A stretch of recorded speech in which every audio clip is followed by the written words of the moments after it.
Hello, friends. This is Dave Hurwitz, executive editor at ClassicsToday.com, here with the worst performance of Mahler's Second Symphony ever. I'm not kidding, and I'm depressed. I'm truly depressed about it. It features the Basel Symphony Orchestra, the MDR Radio Choir Leipzig, two excellent soloists. They're the best thing on the disc. Nicola Hillebrand, soprano, and Wiebke Lemkuhl, alto. Lovely, lovely singers.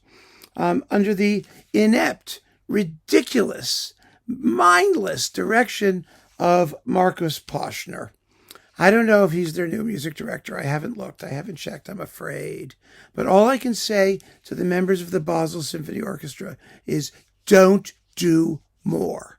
Stop now.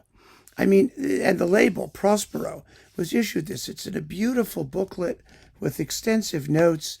It's a live recording, of course, because no one could afford to do studio work anymore.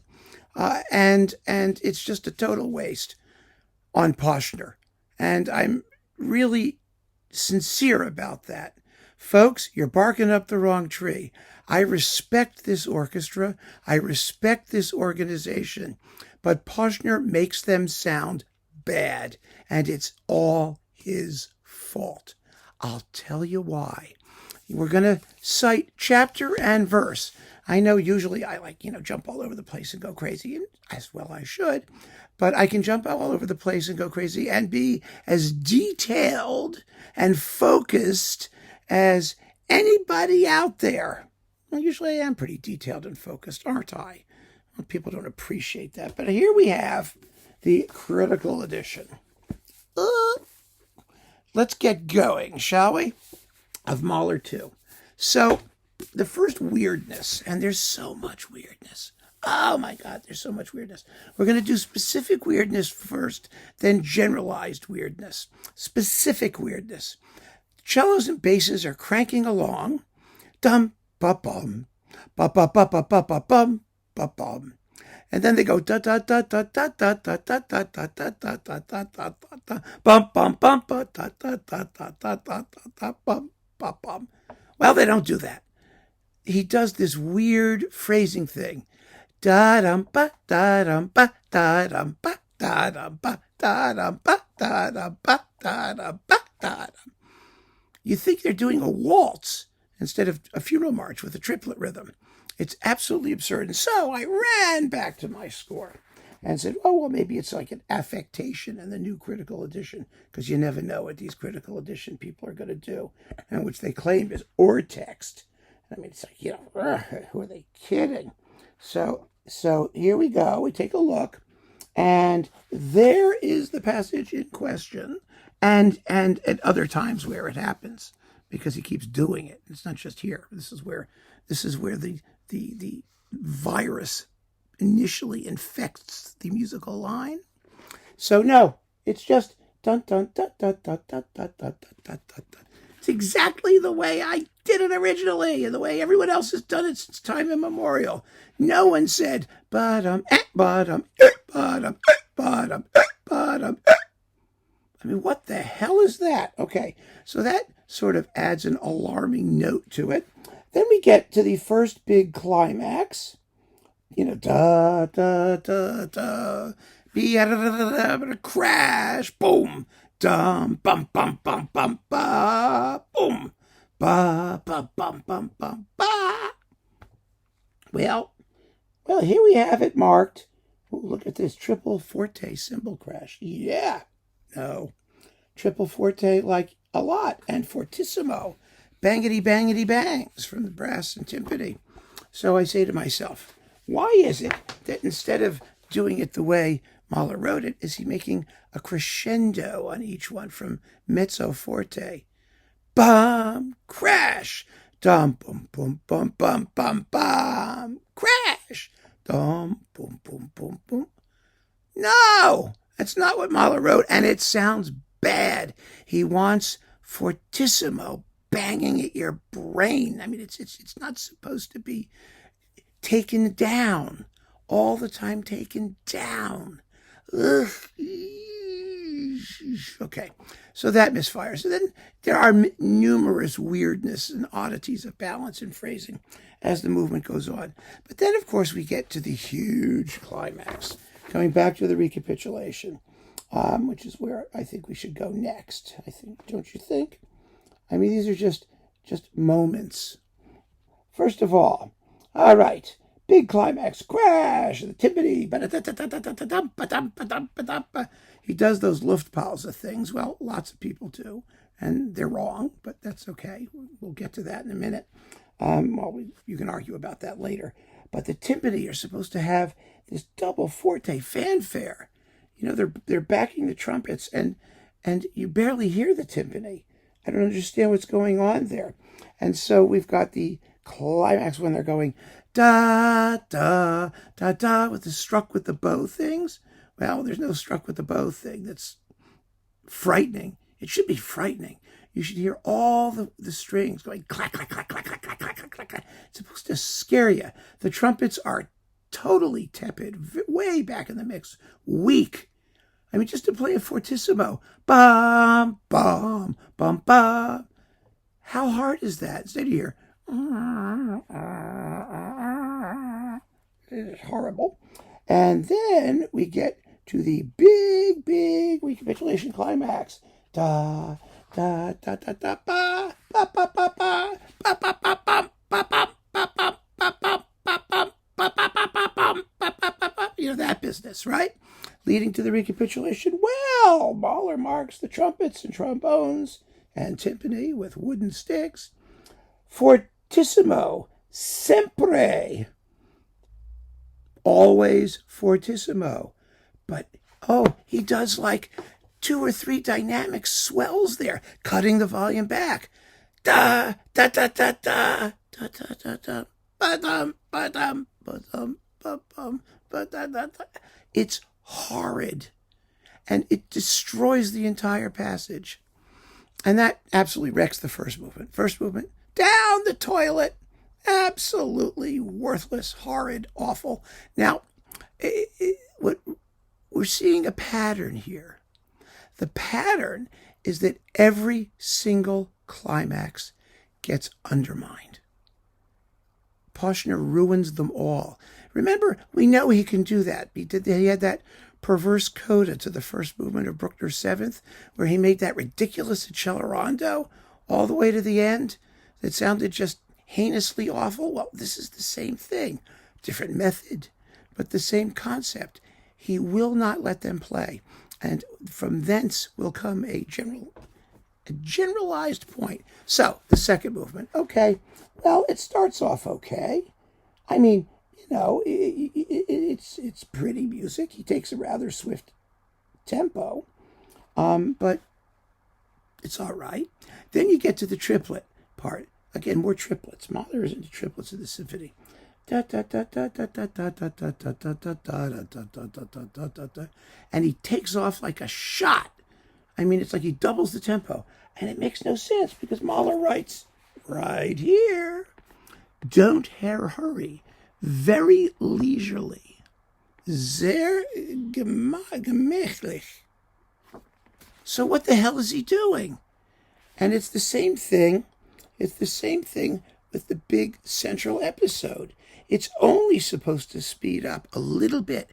Etwas drängend, hurrying a little bit. Mahler writes, the climax of that passage so that you could return to the leisurely opening tempo. All of that goes down the toilet. Absolutely down the toilet. It is just tasteless. It's tasteless, and it's directly opposed to what Mahler wanted. So then we get to the Scherzo. Let's do the Scherzo, shall we? Oh, God, this is just so bad. Now, the indication, just let's make it clear here. Hang on a second. There we go. Is with quiet flowing movement. That is a general characteristic. But the whole first paragraph of this in Poschner's hands is absolutely dead. I mean, totally dead. It's all subdued and featureless, as if everything matters equally and it's all equally. Ugh. I mean, but you see in the very first page his quiet flowing movement. The woodwinds here, you have the English horn, 3 clarinets, 2 bassoons, contrabassoon. You've got dynamics that have in the English horn, piano, and then molto crescendo to fortissimo. The clarinet started out wada, wada, wada, wada, wada, wada. Mezzo forte to forte, piano to forte, the other clarinets, pianissimo to forte, and the bassoons. The strings begin piano in the first violins, forte in the second violins, like that. These dynamic changes, these accents, they're supposed to be bold. They're supposed to stand out. It all gets completely smudged and ignored by Poschner. And then I can put this down now. I think you get the idea. Well, maybe there's one more thing we could look at. But the bottom line is, eventually they just quit doing it. It's like the orchestra finally stops paying attention to him and starts doing what Mahler wrote, which is a good thing, except those big outbursts. Bum ba dun ba ba da bum bum bum ba bum ba ba dum ba ba ba ba da da da da da. Well, you're supposed to speed up for those abruptly, and he does, but he goes too fast, as usual. It's just too fast, and he misses it. And in the second one, this being a live recording, the cymbal player comes in a bar early. Bum ba da da da da da, crash da da da da da. Well, that's a bar early. It's da da da da da, crash, not crash da da da da da. They messed that up. Little point of detail. The huge scream of despair climax. Oh, forget it. It's about as scary as a teddy bear. And the only thing he gets right, and he really does, I have to give him credit because most other people don't, is, let's see, the very last note. Yes, the very last note, because the tam-tam part is marked mezzo forte there, and almost no one gives it a real mezzo forte. It should be. You should have a real good swoosh and a good volume, because the contrabassoon is fortissimo, and you have the low horns. He does it, and it sounds really splendid. So he gets one note absolutely right. Is this worth purchasing and indulging yourself in an hour and a half of misery for that one note? No. You're better off buying your own tam-tam and doing it yourself, which I do regularly. Okay, so then we have Urlicht, which is lovely. Like I said, the alto, who is, what was her name here? It's not the most normal name in the world. Wiebke Lemkuhl is excellent. She sings with great feeling. And then we come to the finale. Oh, kill us now. It's just, the finale is one huge climax after another, and they're all bad. They never culminate in anything. I mean, the first really big one, when the horns are going da da da da da ba ba ba ba ba, with the huge woodwind trills. I mean, the trombones are marked like triple forte. Oh, what are they marked here? We're playing with the score, aren't we?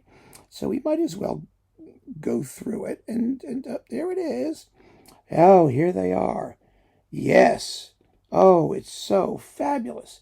I mean, the tune is da da crash do do do with the trills and the piccolos. I mean, they should drill into your brain, and they're marked fortissimo, and you've got triple forte horns. It's none of that. It's all half volume. It really is. And then we've got the march, the dead march, the big dead march, which is supposed to explode. I mean, explode. It's unbelievable what happens to it. It's such a fabulous passage, where you've got this incredible climax. And it's the same climax, before the abortive climax that he did in the first movement. And of course, he screwed that up. But look at this. Everything is marked triple forte. It's triple forte. And you've got triple forte, suspended simple, deep gong, where he says, let it reverberate. Yes, bass drum. Everybody's triple forte. And here it's just like thwump, bum, bum. Then you've got that next big climax, that huge, huge thing where you've got, the tam-tam going, da, da, da, da, da, da, wham, wham, wham, wham, which the critical edition actually marks down to piano with accents, which makes absolutely no sense to me whatsoever. I mean, it doesn't make any sense at all. But, you can still hear, you're supposed to still hear it. You're supposed to find a way to make it work and ignore the stupidity here if you need to. But anyway, you can't hear anything, so it doesn't make any difference. And then there's the big offstage cadenza, which has some really tentative, very tentative flute and piccolo playing, which I don't understand at all. They sound like they're terrified. And the offstage brass, it's a little bit unsteady. There's a little horn bit, da, da, da, da, that's kind of missing at one point. I mean, it's there. The first notes are missing. The rest of it's there. It's like that. Anyway, so the dun dun dun is missing. And we've got, let's see. Well, the choir sings well. They're too small, by the way. And then we get to the closing pages, which I don't need this for. They are very, very uncosmic. I mean, this is a finale. It should just lift you right through the roof, right? It's one of the most thrilling things anybody ever wrote. And if it doesn't leave you like a quivering puddle of astonishment and awe, then it's the conductor's fault. I mean, when the choir sings "Was du geschlagen," it's bang with the cymbals and bass drum. They're way recessed.